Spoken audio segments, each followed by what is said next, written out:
Hello, welcome to A News. Today is day 3 of COP29 and I'm privileged to interview Mr. Carlyle Corbin, international expert for the UN Special Committee on Decolonization and international consultant on global governance matters.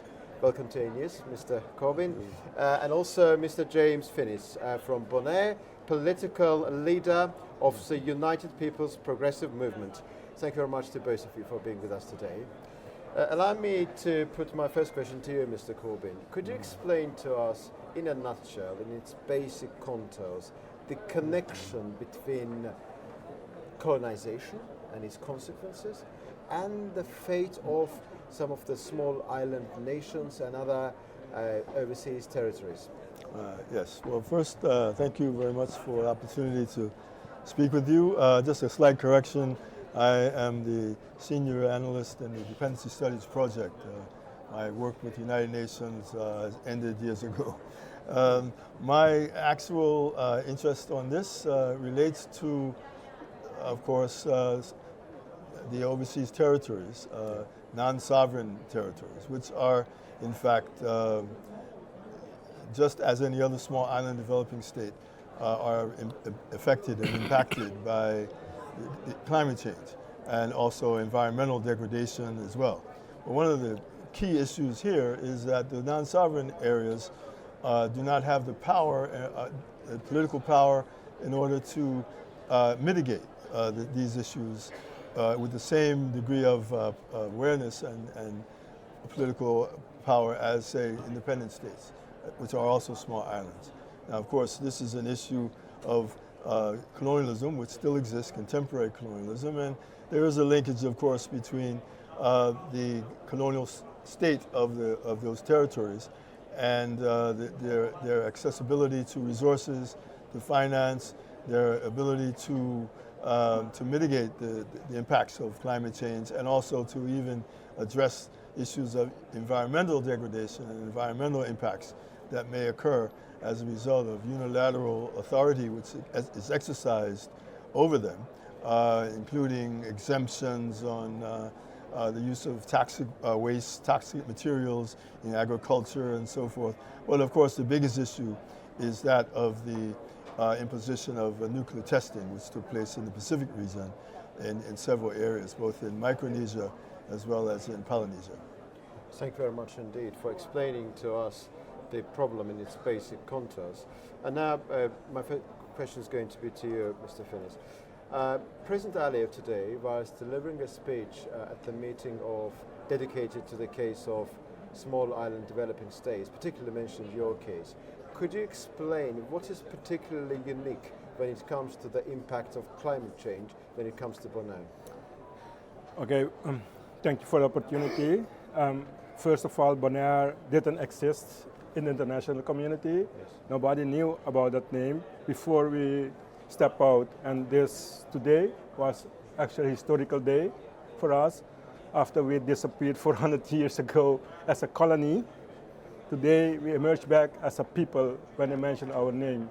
Thanks to your president, thanks to you giving the possibility to talk now for the people of our island who has been colonized for 400 years.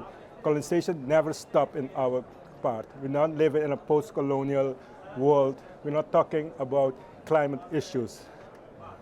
The issues are what everybody was, a lot big of the world was 50, 100 years ago. We live still in the state. I look like you. I have the same phone. We do that, but we are completely behind in all the development that the world passed through. We are a colonized people, and when you're not colonized, you won't even understand what colonized people live. So in that sequence, yes, the discussion about climate change, we think is a best opportunity to us because now they're talking about us back, because the whole issue about climate crisis, in my view, is because of the greed of colonization. They invaded our territories, destroyed our nature, destroyed our way of life, destroyed our culture, yes, and leave us devastated. And now it's affecting them back, yes. They become rich on our efforts, our natural resources, and our enslaved people. Now they see that it's important back because the world is in crisis. Exactly the destruction they committed at the time is coming back now. So today have a possibility to speak about us. Where it started is about us again. It's for us. There is no future, green future. There is no blue future. There's no orange future because that's as the conversations are going on here at this moment and this level. We don't have that as colonized people. So I take a step before, and that step is most important step for us in this discussion. Of course, we are part of the world. We are the forgotten part of the world that still exists. So we are very, I don't say happy is not a good word to use. It's so good that today are being talked about us.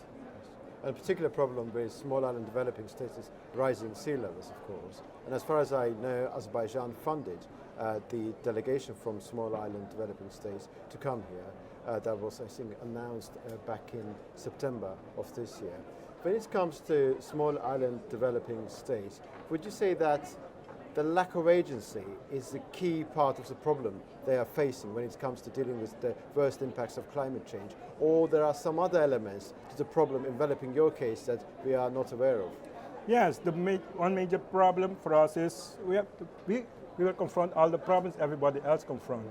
But one of the biggest problems is that the Netherlands here with a big delegation, yes, and also with a representation they nominated from our islands, who call a special envoy, are coming in front and talking on our behalf and lobbying on our behalf for the finances. Yes. The finances that comes with this, it's about finances at the end.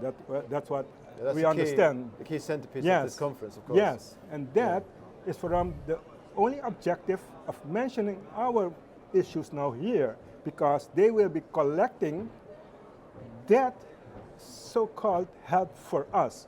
But because we are colonized, the world doesn't understand it now because this system doesn't exist more. We have no access and no power of the finances. Our tax money is collected by them. The funds are collected by them, by the Dutch government, and managed by them and spent by them in the way they want. And there's no accountability to us in no form. So we are just basic, simple colonized as can assist. So what is very disturbing, we are not represented. Yes. Our people are not represented. When they speak about us, it's with that agenda, and the agenda is financial. That colonization was about funds.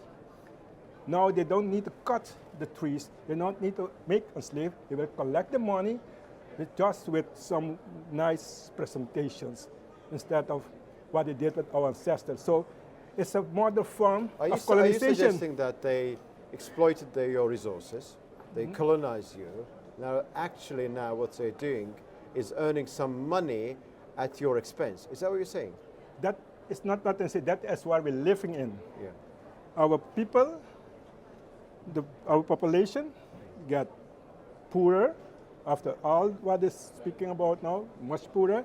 And not only that, there's something else they do with us now, is in our case, in Bonaire case, they are eliminating the local population. The local population, the natives of us, have been reduced from over 80% as the majority in about a decade to now we are on a less than 30% of the population. So we are in an extermination phase, and that's why we're telling the people here, all what they're doing us is not for us. We will disappear in 2 decades, so it's their own people. They send to our island to live on our island. We're being living the life we should have lived with the funds that we should have got to preserve our nature, preserve our traditions, our nature, our way of life. So this is something that the world doesn't know about it, because this is a heavy topic, but it's our life, that our existence is now at the stage. And I say very clear,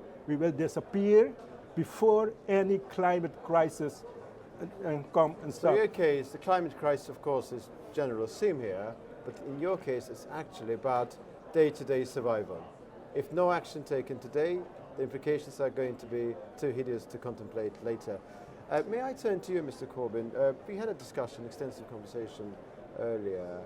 Is this injustice that happened, still happening, could be deemed reversible if certain actions are going to be taken from now on? Or what should be done now? Well, certainly for the non-sovereign areas, one of the main issues is related to the question of the transfer of powers. There's an important need to transfer powers to the people from the colonial powers that exist today in order for them to move toward the full measure of self-government, which is what is required by Article 73B of the United Nations Charter, and also the decolonization process, which effectively is a culmination of the process of self-determination. Now, many of the countries that administer territories are not recognizing their responsibility in this regard. And I believe that that is an issue which they must be reminded of consistently. But at the same time, you have a United Nations which has effectively entered a position of stalemate on the question of decolonization, so that there are now 17 territories remaining in the year 2024. Effectively, that list has been stagnant since the 1990, when there were 18. It dropped to 16 and then added one, made 17. So the issue of promoting the issue of decolonization, which would effectively give the power to these territories that do not have it presently, is basically gone into a stalemate condition. When you say full measured government, does it inevitably entail being a sovereign state, or the self-government, self-rule could be maintained within the confines of another state as well? Yes. Well, there are three options that are recognized under international law, particularly Resolution 1541/15 of 1960, which recognizes independence as one option, free association with an independent state as the second option, or integration with an independent state as the third option. So any of those three would qualify. The important point is that the people must make an informed decision as to which one of those options they wish to have. Because those options provide for what is referred to again as a full measure of self-government. What happens today is there's a tendency, particularly of the countries that administer territories, to project the current arrangement as somehow redefining it as a legitimate option providing the full self-government.